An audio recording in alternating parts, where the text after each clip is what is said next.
ఈరోజు 13వ తారీఖు బుధవారము శ్రీ బాల ఉగ్రనరసింహస్వామి సన్నిధానంలో స్వామివారి యొక్క అలంకరణ ఈరోజు చూసినట్టయితే అంతా కూడా చామంతి పూలతోటి స్వామివారు చాలా చక్కగా దర్శనమిస్తూ ఉన్నారు.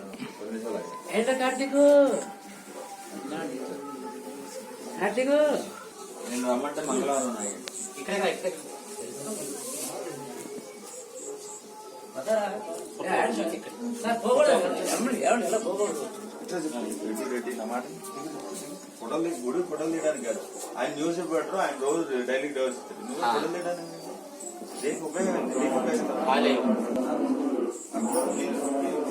గుడి ఫోటోలు తీయడానికి కావాల్సింది అందుగా ఫోటో